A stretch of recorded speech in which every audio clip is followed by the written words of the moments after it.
80-20 series. In this series, we are going to discuss 80% of our UPSC prelims polity syllabus through 20% of PYQs.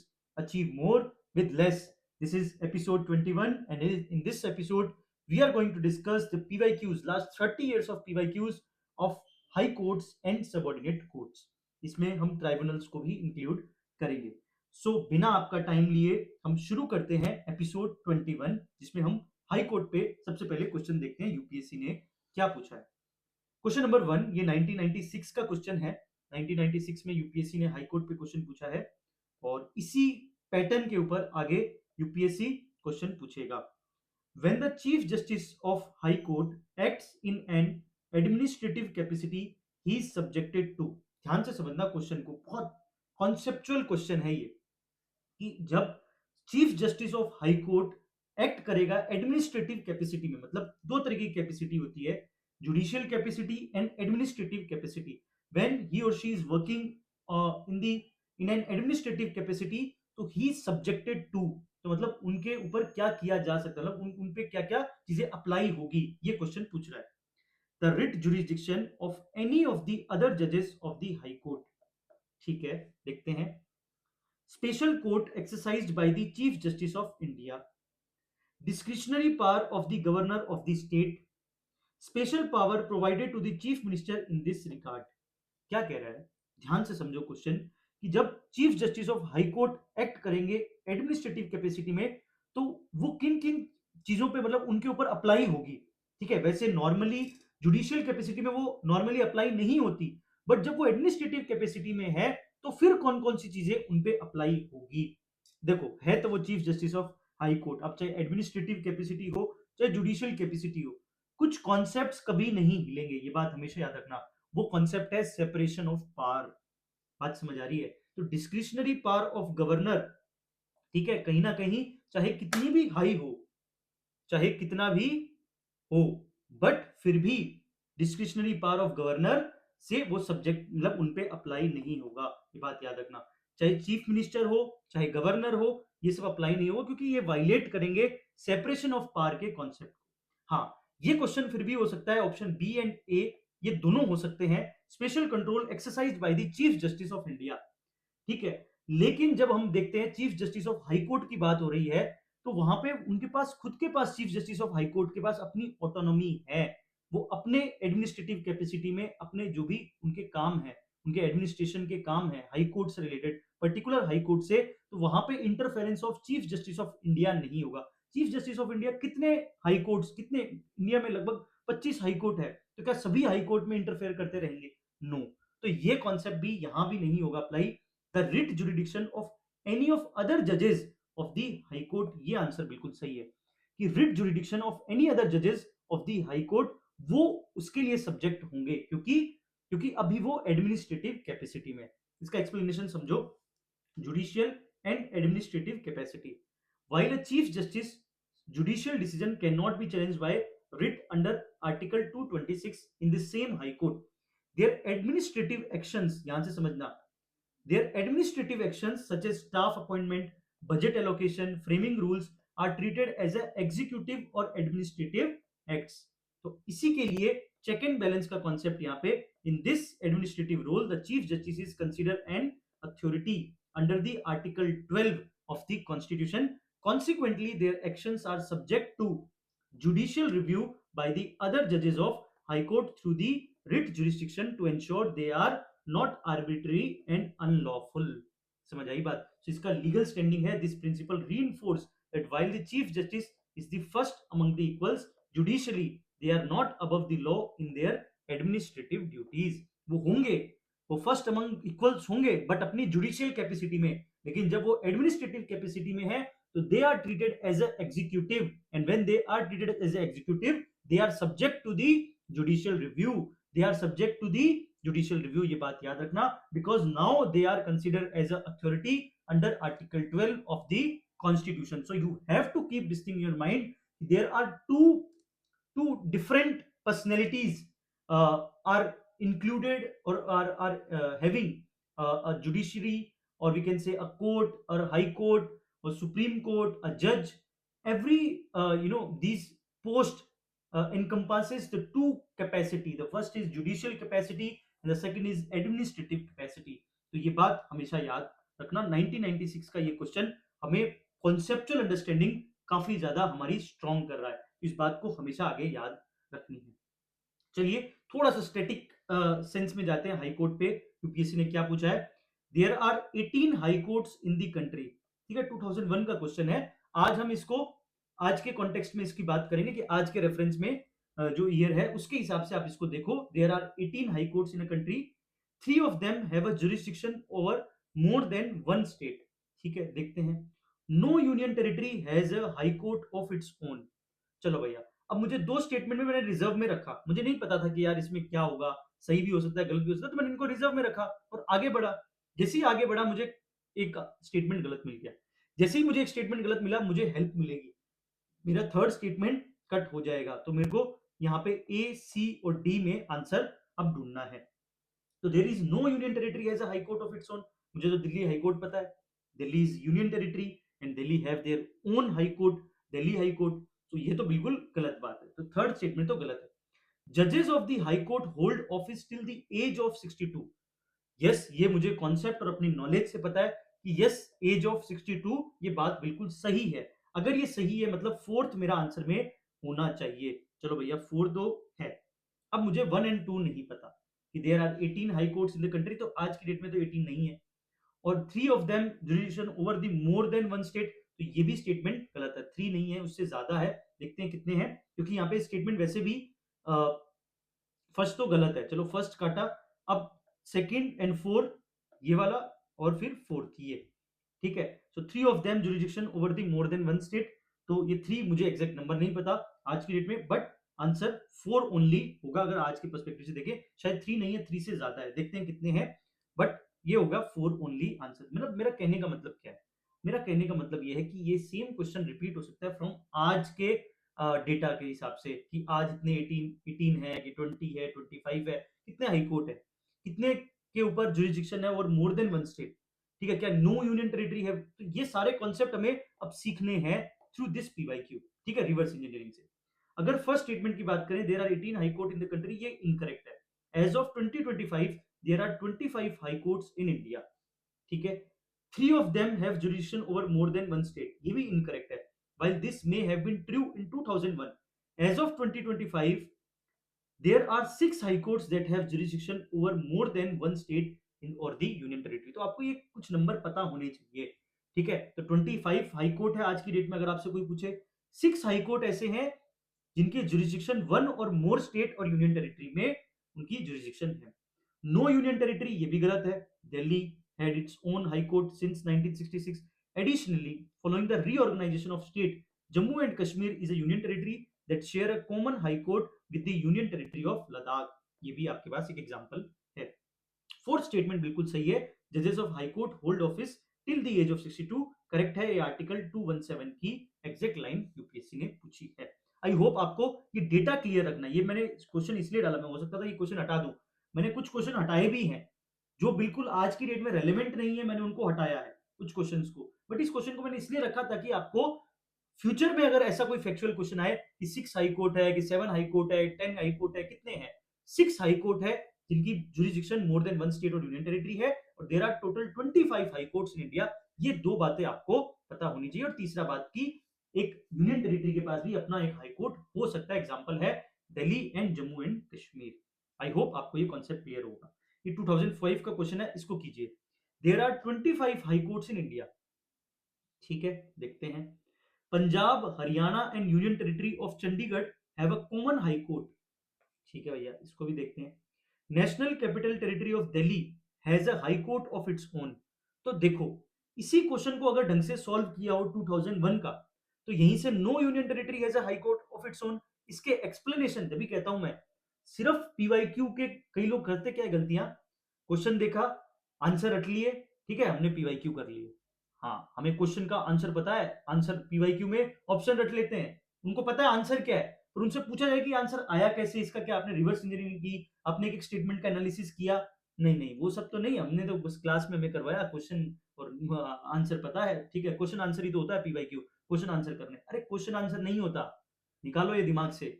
ठीक है, सीधी सी बात दिमाग में रखो, इससे हमें सीखना है। जैसे हमने इस चीज को सीखा कि नहीं दिल्ली के अंदर हाईकोर्ट है, जब ये बात हमें 2001 के क्वेश्चन से पता चली रिवर्स इंजीनियरिंग से, तो हमारा 2005 का क्वेश्चन हो रहा है national capital territory of Delhi has a high court its own, ये हमें पता है। तो थर्ड स्टेटमेंट बिल्कुल सही होगा, तो मेरा ये स्टेटमेंट कट हो गया।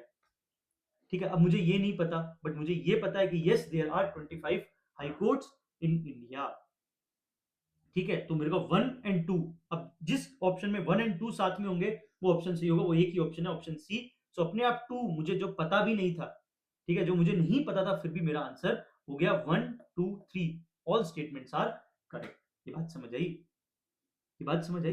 तो हमेशा जो भी क्वेश्चन पीवाईक्यूज के पूछे हैं उसके एक स्टेप आगे जाना हमारा कर्तव्य है। और मैंने आपको तो देखो कोई एफर्ट लगाने के लिए कहा ही नहीं, मैंने तो कहा सिर्फ 80-20 सीरीज देखो, वो काम मैंने किया है।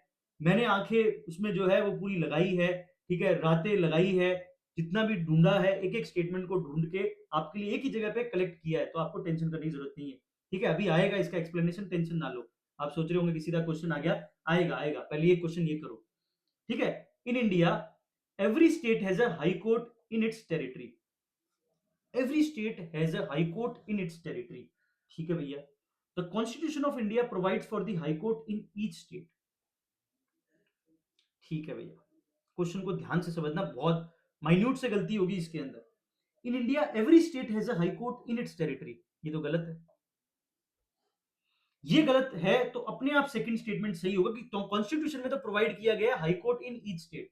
ठीक है, तुम बनाओ ना बनाओ वो तुम्हारे ऊपर है, बट कॉन्स्टिट्यूशन ऑफ इंडिया ने ये बात कही है कि हर स्टेट के एक हाई कोर्ट हो सकता है, provide for the high court in the each state. ये स्टेटमेंट बिल्कुल सही है। So assertion is wrong, false, but reason is true, ये बात याद रखना।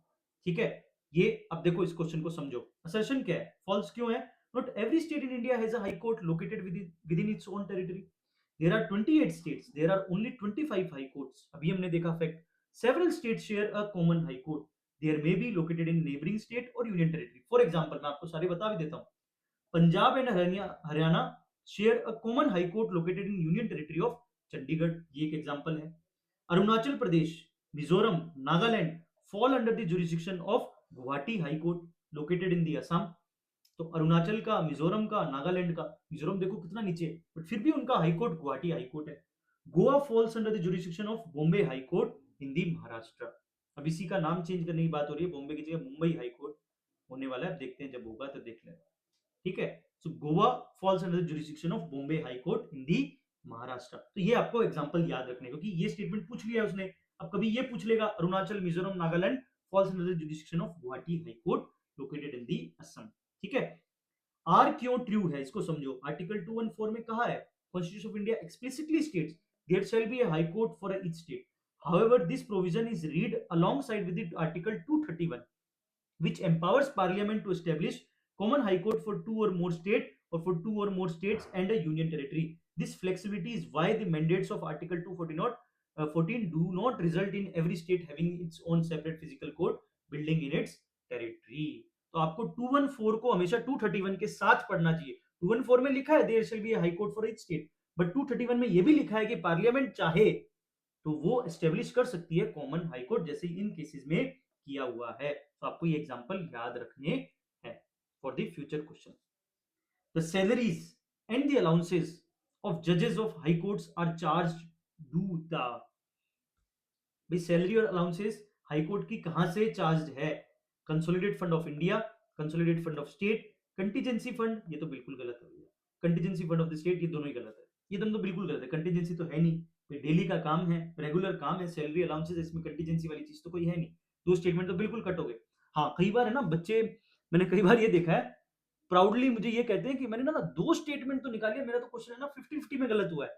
उन लोगों के लिए मेरा एक मैसेज है इसी वीडियो के अंदर यही, कि भैया दो स्टेटमेंट एलिमिनेट करना बड़ी बात है ही नहीं। इसको तुम अगर बड़ी बात मान रहे हो तो तुम गलत हो, ये बात समझो। ये इजी है, ये एक मतलब नॉर्मल यूपीएससी एस्पिरेंट जो मतलब बिना पढ़ के भी करेगा, दो तो वो एलिमिनेट वो भी कर लेगा। गेम ये दो में 50-50 सही करने वाला ही यूपीएससी प्रीलिम्स का गेम है, ये बात याद रखना। आप गेम में जब हो जब आप ये 50-50 के क्वेश्चन सही करो, ये बात समझ आ रही है? आपके इनके प्रोबेबिलिटी ज्यादा हो सही करने की। ये तो सब कर लेंगे, दो एलिमिनेट तो सब कर लेंगे, तो इतना उसमें प्राउड फील करने वाली बात नहीं है जो आप प्राउड फील करते हो कि मैंने 2 तो एलिमिनेट कर ही दिए, अब 2 में ही मेरा बस 50-50 में गलत हुआ है, अपने आप को जो तुम सांत्वना देते हो वो मत दो यार प्लीज। ठीक है, मेहनत करो कि जिससे तुम्हारा 50-50 वाले भी क्वेश्चन सही होए। देखो, मुझसे झूठ वूठ नहीं बोला जाएगा, मेरे को उतना तुम्हें प्रेज करना चढ़ाना नहीं है। देखो, रियल मेंटोर वही है जो आपको रियलिटी चेक दे। बात समझ आई? मेरा काम तो वही है और मैं वही देता रहूंगा। तो मुझसे उम्मीद मत करना कि मैं आपको चढ़ा के रखूंगा। ठीक है, चढ़ाने वाला काम मार्केट में कोचिंग वाले बहुत करते हैं, तो उनसे करवाना, मुझसे तो नहीं होगा। मैं तो जो सच होगा वही बोलूंगा कि भैया ये सब 50-50 के चक्कर में नहीं, 50-50 तो सब कर लेंगे, ये दो में बताओ कि क्या आंसर है। और मुझे पूरा विश्वास है कि आपने इसका answer consolidate fund of state ही किया होगा। सही है? ठीक है, ये बिल्कुल सही है। ठीक है, कंसोलिडेट फंड ऑफ इंडिया तब होता जब यहाँ पे पेंशन होता। ठीक है, पेंशन नहीं है तो कंसोलिडेट फंड ऑफ स्टेट से ही सैलरीज एंड अलाउंसेस जाती है। ये मैंने पहले भी आपसे कमेंट में क्वेश्चन पूछा था, सुप्रीम कोर्ट जब डिस्कस किया था, तो इसका आंसर मैं अब यहाँ पे दे रहा हूँ। ये बात याद रखना और आगे एक्सप्लेनेशन भी आपको मिल जाएगा। Salaries and allowances as per the Article 202 of the Indian Constitution. The salaries and the allowances of High Court judges are charged upon the consolidated fund of the concerned state. This ensure their financial independence from the state legislature annual voting process. Pension क्या है? In contrast to salaries, pension of the High Court charged to the Consolidated Fund of India. This provision help ensure uniformity and likely eases the financial burden on the individual states. ठीक है, तो ये आप federalism में भी लिख सकते हो। फेडरलिज्म का भी एग्जांपल है कि किस तरीके से कुछ चीजें सेंटर स्टेट मिलके करती है। तो यहाँ पे हाई कोर्ट के जजेस की सैलरी स्टेट दे रही है, बट उनकी पेंशन की जो जिम्मेदारी है, रिस्पॉन्सिबिलिटी है, वो सेंटर उठा रही है। This is a perfect example of federalism in India.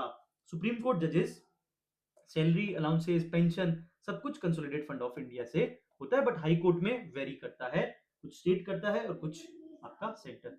Consider the following statement, 2007 का क्वेश्चन है। The mode of removal of जज of high court in India is the same as that of removal of the जज of supreme court. भैया यहाँ पे तो as वाली बात तो सही है कि ये तो सही है भैया। कई बार मैं कहता हूँ ना कि यार ये एज देन के बाद है ना, यूपीएससी थोड़ा गेम खेलता है कि इसमें ऐसा होता है तो इसमें भी ऐसा होता है, बट यहाँ पे इसमें वाला दोनों सही है। हाई कोर्ट और सुप्रीम कोर्ट का दोनों का सेम ही रिमूवल है, ये बात बिल्कुल सही है। After retirement from the office, a permanent जज of high court can not plead or act in any court or before any authority in the India. ये स्टेटमेंट शायद मैंने ऑलरेडी डिस्कस किया हुआ है एपिसोड, पहले वाले एपिसोड के अंदर, सुप्रीम कोर्ट वाले में। ठीक है, ये गलत है। After retirement from the office the permanent जज of high court can not plead, कर सकता है, सेम हाई कोर्ट में नहीं कर सकता plead, but other high court में कर सकता है। ये बात याद रखना, चाहे जिस हाई कोर्ट से वो रिटायर हुआ है वहां पे प्लेड नहीं कर सकता, वहां पे प्लेड डायरेक्ट नहीं कर सकता, but other than that high court का रिटायरमेंट के बाद कर सकता है अगर उनको बुलाया जाए तो ये स्टेटमेंट गलत है, ये मैंने पहले ऑलरेडी बताया हुआ है। सो आंसर होगा one only is the correct answer. 2007 का क्वेश्चन है, और मुझे जहां तक मेरी याददाश्त, अगर if my memory serves me right, 2006 में ये क्वेश्चन पूछा था उस सुप्रीम कोर्ट वाले में, एंड 2007 में ये क्वेश्चन फिर से रिपीट किया गया और एक स्टेटमेंट वही वाला वहां पे कॉपी करके पेस्ट किया गया। ठीक है, तो ये यूपीएससी की आदत है। According to article 220 of the constitution of India, a permanent high court जजेस is restricted from pleading or acting in the same high court or any court subordinate to it. However, they are permitted to practice in the Supreme Court and other high court where they have not served as a judge. In contrast, a retired Supreme Court judge is completely barred from the practicing in any court or before any authority within the territory of India. ये बात आपको याद रखनी है for the future question. ठीक है, यहां से सीखोगे और आगे क्वेश्चन आगे आएगा तो वहां पे इस बात को ध्यान रखना है, ये बात बिल्कुल याद रखने वाली है। क्लियर? चलिए, ये क्वेश्चन देखो, 2009 का क्वेश्चन है। The advocate general of a state, advocate general of state, तो सेंटर में क्या होता है? सेंटर में होता है अटॉर्नी जनरल ऑफ इंडिया, और स्टेट में क्या होता है? Advocate general of a state. ठीक है, वकील होते हैं, सीधी सी बात है, इनको इतना बड़ा नाम इतना दिमाग नहीं है, वकील है, सरकार के वकील है, बस इतना याद रखो यार। Advocate general of a state in India is appointed by the president of India upon the recommendation of governor of the concerned state. State का काम है, स्टेट का वकील है, प्रेसिडेंट का क्या रोल है भाई? नहीं है, गवर्नर डायरेक्ट ही कर लेगा, कोई जरूरत नहीं है प्रेसिडेंट की। स्टेटमेंट गलत है। As provided in civil procedure code, High courts have a original appellate advisory jurisdiction at the state level. क्यों भैया? ये तो कॉन्स्टिट्यूशन में दी हुई है, ओरिजिनल, अपेलिएट, एडवाइजरी जुडिशन, ये सब तो जैसे सुप्रीम कोर्ट की हमने डिस्कस की थी वैसे हाई कोर्ट को भी दी हुई है कॉन्स्टिट्यूशन ने। ये प्रोसीजर कोड ने थोड़ी दी है। ये भी स्टेटमेंट गलत है, ये भी स्टेटमेंट गलत है, तो आंसर होगा नीदर वन नॉर टू। ठीक है, वही ट्रेंड है अभी भी, दो स्टेटमेंट है, ज्यादा चांसेस है neither, two only, one only, both के चांसेस कम हैं। तो थोड़ा ध्यान से इन क्वेश्चन को देखना है। आई होप आपको ये बात समझ आएगी, ये पॉलिटी के लिए है। तो स्टेटमेंट 1 एंड 2 दोनों बोथ इनकरेक्ट है। Advocate general of state in appointed by governor of the concern state, not president of India. This is explicitly state in the article 165 of Indian constitution. The president appoints the attorney general of India. Statement 2 incorrect है। High court in India have original appellate jurisdiction along with the writ supervisory jurisdiction, but they do not have general advisory jurisdiction. ये बात समझना, advisory जुडिशन नहीं है, advisory जुडिशन सिर्फ आपके supreme court के पास है अंडर आर्टिकल 143। ठीक है, आर्टिकल 142 है for the complete justice and article 143 is for the advisory jurisdiction, and advisory jurisdiction is only किसके पास है? ओनली आपके सुप्रीम कोर्ट के पास है, हाई कोर्ट के पास नहीं है। ये भी क्वेश्चन कभी बन सकता है, इसको भी ध्यान में रखना है। The advisory jurisdiction under article 143 of constitution is vested solely in the supreme court of India. Additionally, the code of civil procedure outline the procedure for exercising civil jurisdiction. It is not the source that grants the court that there various type of jurisdiction which are derived from the constitution, letters patent and specific statutes. ये बात याद रखना, statutes clear है। I hope आपको concept clear हो गया हो। According to constitution of India, the term district जज, अब यहां से सब ऑर्डिनेट कोर्ट और ट्राइब्यूनल्स की डिस्कस कर रहे हैं। ठीक है, so according to constitution of India, the term district जज shall not include, district judge shall not include chief presidency magistrate, session judge, tribunal judge and chief judge of small cause court. आपको बहुत बहुत normal अजीब सा question लग रहा होगा ये, बट मैं तुम्हें कह रहा हूं इसका फ्यूचर पोटेंशियल इतना है इस क्वेश्चन का, वो तुम्हें मैं अभी इसके एक्सप्लेनेशन में दिखाऊंगा। तुम कहोगे कि यार ये हिडन जेम है, यहां से यूपीएससी फिर से क्वेश्चन बना सकता है, मैं आपको दिखाऊंगा। बट इसका आंसर कर लो, ट्राइब्यूनल जज। ट्राइब्यूनल एक अदर सेगमेंट है, ठीक है, ये नॉर्मल हमारे हायरार्की ऑफ कोर्ट्स में नहीं आता। Tribunal, tribunals are the, we can सकते हैं कि अलग है, they are equivalent to the our district or subordinate courts, but they are parallel to these district judges or session courts, हम इन सबको कह सकते हैं, they are parallel। ठीक है, वो ट्राइब्यूनल अलग कॉन्सेप्ट है, तो ये आंसर नहीं होगा। तो according to constitution term district जज शैल नॉट इंक्लूड, कौन सा इंक्लूड नहीं होगा? ट्राइब्यूनल जज इंक्लूड नहीं होगा। इसका मतलब डिस्ट्रिक्ट जज मींस चीफ प्रेसिडेंटिव मजिस्ट्रेट बोल लो, सेशन जज बोल लो, या फिर चीफ जज ऑफ स्मॉल कॉज कोर्ट बोल लो, कुछ भी बोल लो, बात एक ही है। ये डिस्ट्रिक्ट जज के अलग अलग नाम हैं इस तरीके से, और ये एग्जैक्टली आपको मैं बता दूं कॉन्स्टिट्यूशन में दिया हुआ है। अभी आप आर्टिकल दिखाता हूं, ये देखो, article 236 explicitly includes the following with in the expression of district जज। ये यूपीएससी कभी भी ओनली वन ओनली टू में क्वेश्चन पूछ सकता है कि इनमें से कितने under article 236 explicitly expression of district जज आते हैं। तो जज of city civil court, additional district जज, जॉइंट डिस्ट्रिक्ट जज, असिस्टेंट डिस्ट्रिक्ट जज, चीफ जज of small cause court, chief presidency magistrate, additional chief presidency magistrate, session जज, एडिशनल सेशन जज, असिस्टेंट सेशन जज, ये सारे डिस्ट्रिक्ट जज के अलग नाम है, बस ऐसा समझ लो, डिफरेंट एक्सप्रेशंस है। UPSC only one only two, ठीक है, इस तरीके से क्वेश्चन इसको फ्यूचर में पूछ सकता है। तो मैं अभी से कह रहा हूं प्लीज इसको एक बार रिवाइज करके जाना। ठीक है, अब बात कर लेते हैं थोड़ी सी ट्राइब्यूनल्स के बारे में। Tribunals are quasi judicial bodies set up to adjudicate specialized dispute outside the regular court system. ये कब आया ट्राइब्यूनल का सिस्टम? ये आया 42nd constitutional amendment act 1976, inserted in the part 14A, 14A into the constitution। Provisions क्या है? Article 323A, 323B। पहला है administrative tribunals and tribunal for the other matters. Objective क्या है? Reduce burden on the court, ensure speedy, expert and inexpensive justice. Nature क्या होता है? Nature होता है जुडिशियल प्लस एडमिनिस्ट्रेटिव फंक्शन। सबसे इंपॉर्टेंट बात ये याद रखना, ये दो बातें सबसे बात हमेशा याद रखना ट्राइब्यूनल्स की, नॉट बाउंड बाय सीपीसी और सीआरपीसी। ठीक है, तो आप इसको वो बोल दो या फिर आज की न्याय संहिता बोल दो। ठीक है, वो उससे बाउंड नहीं है। They follow the principle of natural justice. I already discuss about the concept of natural justice in my episodes, previous episodes. So मैं यहाँ पे नहीं बताऊंगा, बट आपको पता है। कंपोजिशन, जुडिशियल मेंबर्स भी होते हैं, टेक्निकल एक्सपर्ट मेंबर्स भी होते हैं। जुडिशियल रिव्यू होता है subject to review by the high courts and supreme court. L Chandra Kumar case में ये बात की है। स्टेटस क्या है?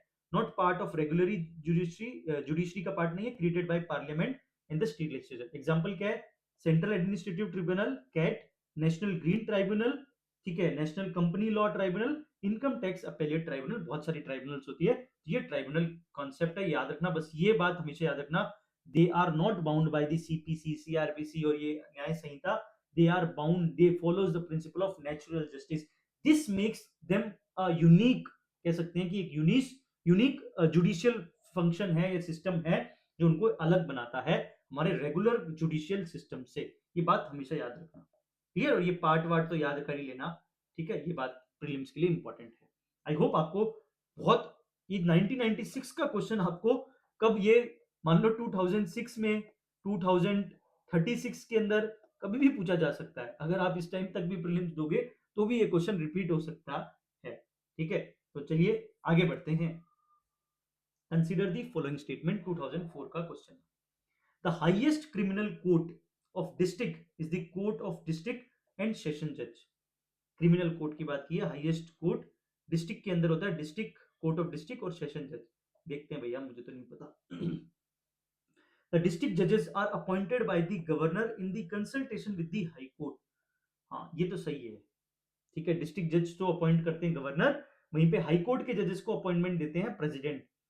ठीक है, सो यहाँ पे तो गवर्नर ही करते हैं डिस्ट्रिक्ट जज के, ये तो मुझे पता है। चलो भाई, सेकंड स्टेटमेंट तो मुझे पता है, ये तो स्टेटमेंट कट हो गया।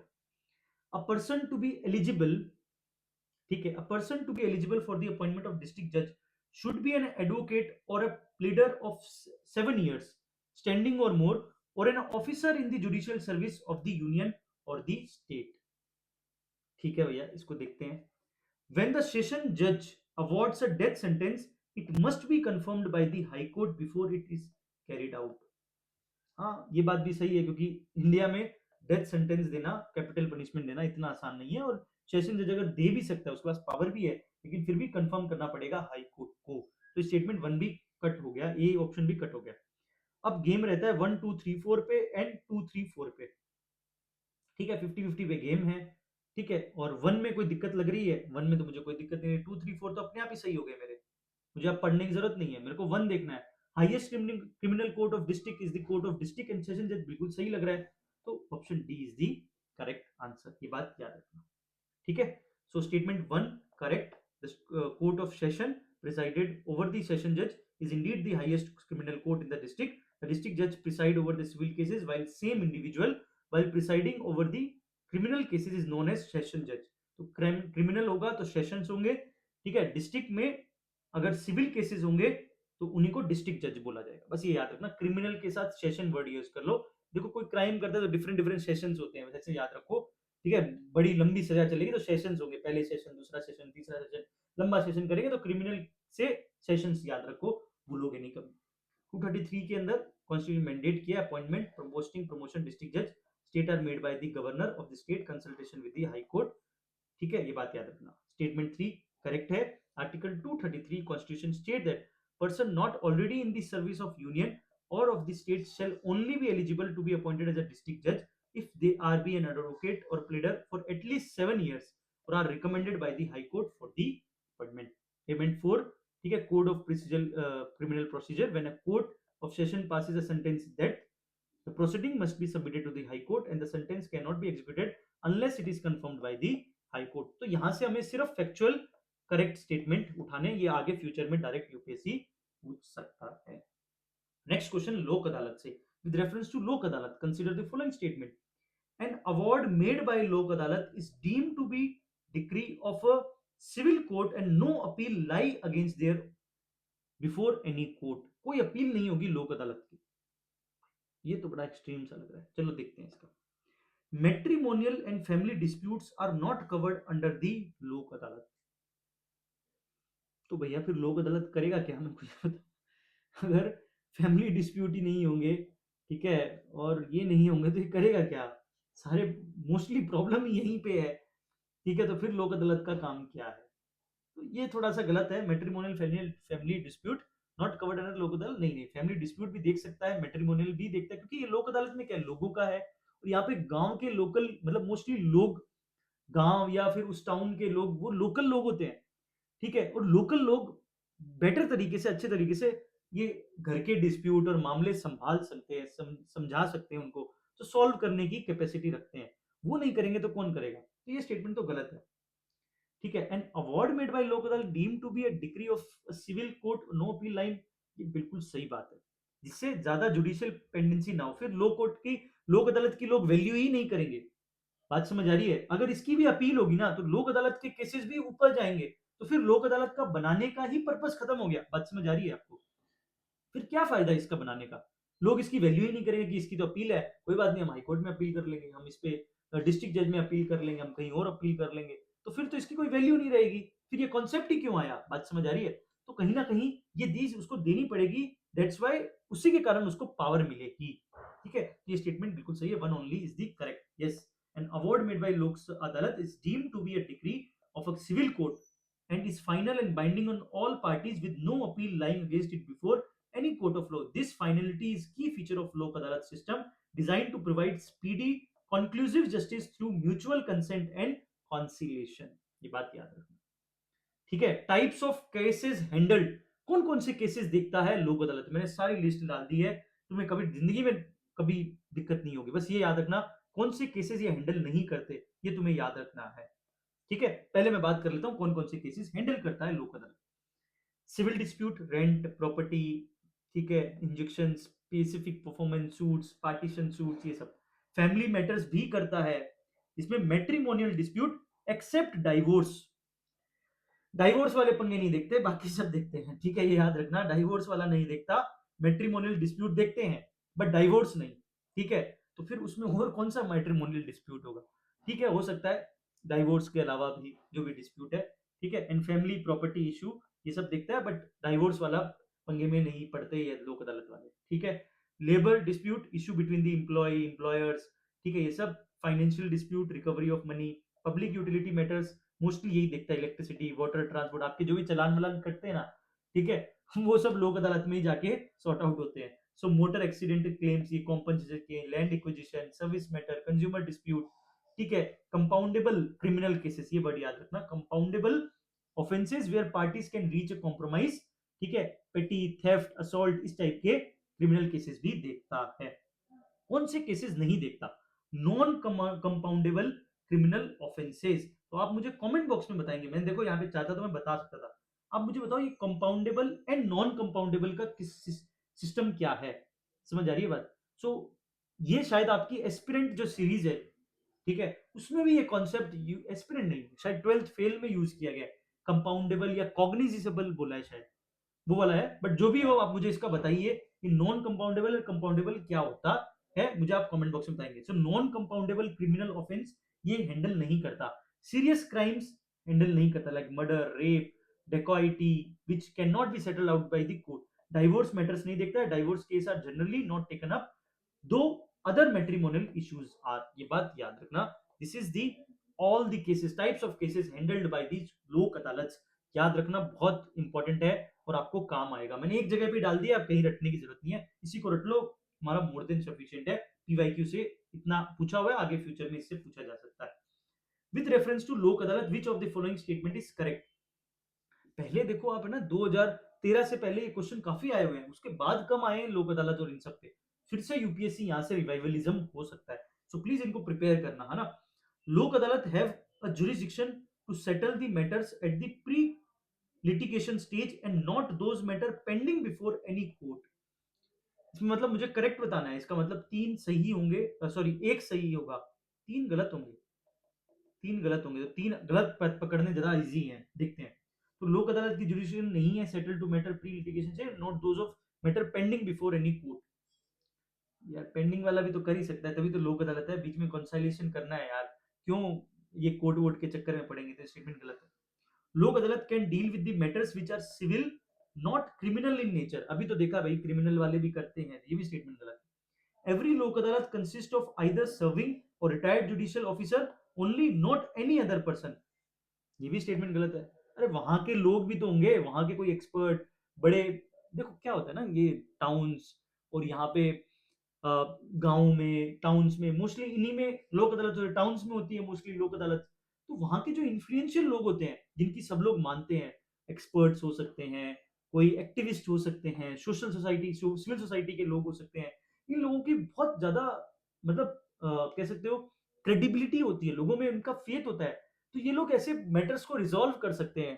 ठीक है कि यार कोई बात नहीं यार, हो गया, कोई बात नहीं, अब थोड़ा-सा सेट करो इस चीज़ को, ठीक है। तो इन लोगों के बिना कैसे होगा? सिर्फ अगर सारे जुडिशियल नेचर के ही हो जाएँगे, तो फिर इसमें और सिविल कोर्ट में क्या फ़र्क है? बात समझ आ रही है? तो यहाँ पे इसीलिए ये कॉन्सेप्ट ही इसीलिए बनाया गया लोक अदालत का, जहाँ पे एक तो वो जुडिशरी वाला जो जो रिजिडनेस है, वो कहीं न कहीं फ्लेक्सिबल हो। जैसे रिजिडनेस कैसे आती है कि भैया सीआरपीसी की ये धारा से ये गलत है। तो ये लोग क्या फ़ॉलो करते हैं? ये principal of natural justice follow करते हैं। और ये जुडिशरी से थोड़ा-सा सॉफ्ट नेचर है। ये जो पेक्युलर प्रॉब्लम्स है, ठीक है? उनको सॉल्व करने की बात करते हैं। तो ये स्टेटमेंट नैरो है, ये नहीं बैठेगा। So none of the statement is given above are is correct. ये स्टेटमेंट बिल्कुल सही है, तीनों ही इनकरेक्ट स्टेटमेंट है, ये बात याद रखना। क्लियर? तो इसको आपको दिमाग में रखना है। अब समझ लो ऑप्शन इनकरेक्ट क्यों है। Lok Adalat have jurisdiction to settle the matters of pre litigation stage as well as those are already pending before any court. Second में Lok Adalat can deal with the civil and criminal matter provided criminal offences are compoundable, less severe crime that are to can be compromise, they can not be handle non compoundable offence. ठीक है, ये यहीं पे हो गया, comment box में करने की जरूरत नहीं है। Option C is incorrect because Lok Adalat typically consist of sitting or retired judicial officer as a chairman along with the other members such as lawyers, social workers. It is not restricted to the judicial officer only. ये आपको बात याद रखना है। Concept clear रखो कि यार लोक अदालत का कॉन्सेप्ट क्या है। बच्चे क्या करते हैं, लोक अदालत के प्रोविजन रट रहे हैं, अरे रटो मत, इसका ऑब्जेक्टिव समझो, ये आया क्यों। अगर तुमने ऑब्जेक्टिव समझ लिया ना, तुम प्रोविजन तो 2 मिनट में याद कर लोगे, तुम्हें वो समझ आ जाएगा कि ये आया क्यों, इसका ओरिजिन क्यों हुआ लोक अदालत के कॉन्सेप्ट का। आई होप आपको ये बात समझ आ रही होगी। नेक्स्ट क्वेश्चन 2016 का ग्राम न्यायालय एक्ट। ठीक है, Gram Nyayalaya act which one of following statement is correct. As per the act Gram Nyayalaya can hear only civil cases not criminal cases. क्यों भैया, गांव के अंदर क्रिमिनल केस नहीं होते? क्रिमिनल केस होने के लिए क्या होता है, एक छोटी सी चोरी कर दी गांव में, वो भी क्रिमिनल केस ही है। बात समझ आ रही है? तो ये तो बिल्कुल स्टेटमेंट गलत है।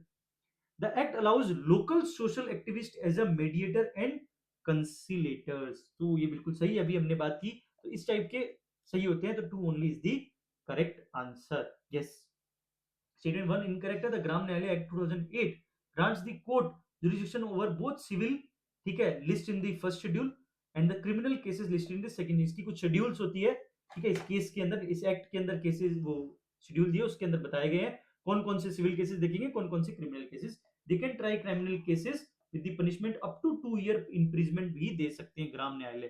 समझ आई बात? तो छोटी मोटी चोरियां और ये सब चीजें हैं, ये भी सब तो क्रिमिनल ही एक्ट है ना। So statement 2 is correct. Act emphasizes conciliation and settlement dispute. Section 27 mandate that the district court is consultation with the district magistrate, prepares a panel of conciliator who are described as a village level social workers with integrity. This provision allow for the local social activists to act mediator। बात याद रखना, ठीक है। I hope आपको clear होगा। This is all about our episode 21 और I hope you enjoyed this episode and you learn various new things in this particular episode. So we'll meet in episode 22 with the same smile, with the same enthusiasm. So till then, thank you so much आप लोगों के support के लिए। Thank you so much, ऐसे ही पढ़ते रहिए, जोश बना के रखिए और प्रोसेस को एंजॉय कीजिए, मंजिल तो मिल ही जाएगी। Thank you so much.